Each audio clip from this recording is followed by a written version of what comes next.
Bonjour à tous, je vous propose aujourd'hui de parler du Sharpshooter. Alors c'est un accessoire qui est assez peu connu en France.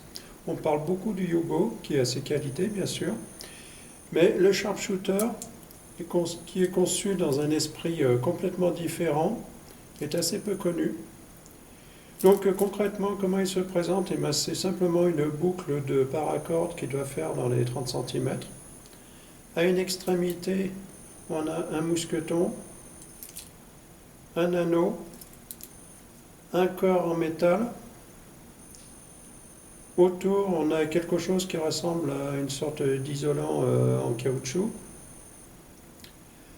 Un anneau coulissant qui va bloquer le corps en métal dans une position ou qui, au contraire, va le laisser circuler.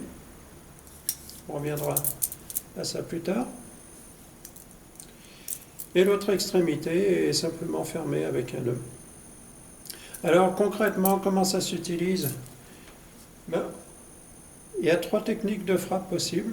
Vous pouvez simplement tenir votre sharpshooter comme ça, frapper à la volée. Donc, c'est pas ce qu'il y a de plus dangereux comme technique de frappe, mais ça peut provoquer un mouvement de recul et créer une ouverture qui permet la contre-attaque. La deuxième technique, c'est là qu'on comprend l'utilité de l'anneau. On va utiliser le corps en métal comme un mini Kubotan. Alors bien sûr, c'est pas le métal qui va apporter l'impact, mais c'est l'anneau coulissant. Donc l'impact va être amorti par cette partie en plastique et plus la partie de paracorde qui dépasse. Donc l'impact va être amorti, ce qui à mon avis n'est pas une mauvaise chose parce que on ne cherche pas forcément à estropier son agresseur, mais simplement à le repousser. Si on compare ce mini Kubotan à un Kubotan classique, vous voyez, il n'y a pas photo, hein, c'est pas du tout on ne boxe pas dans la même catégorie. Donc,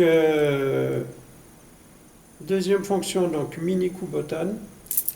Et troisième fonction, si on libère la partie métallique, on va pouvoir utiliser le trousseau de clés comme un fléau et faire des moulinets, faire différentes techniques. On peut aussi imaginer des techniques d'étranglement, etc.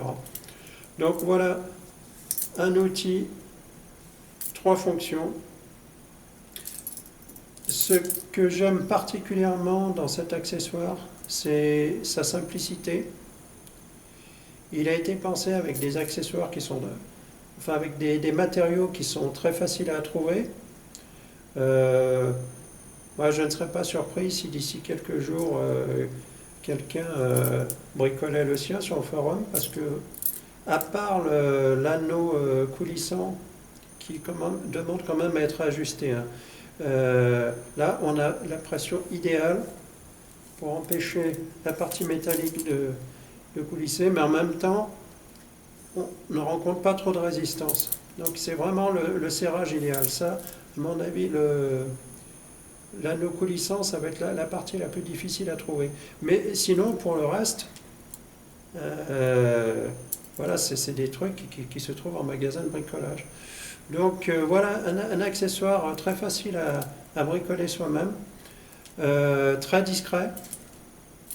Vous le tenez comme ça, là, on voit quelqu'un qui tient ses clés. On n'imagine pas que même si on voit un bout de paracorde dépassé, ça n'a rien d'inquiétant. Donc très discret, et puis en cas de contrôle, je ne vois pas ce qu'on peut vous reprocher. Là, il n'y a absolument rien d'illégal à transporter ça sur soi. Voilà, donc une suggestion d'achat ou de bricolage. Je posterai l'adresse du fournisseur qui est aux États-Unis dans la description de la vidéo. Voilà, et puis pour ceux qui souhaiteraient le bricoler, faites-nous part de vos montages dans une de vos vidéos. Voilà, j'espère que ça vous a plu. Je vous dis à bientôt pour une prochaine vidéo. Portez-vous bien.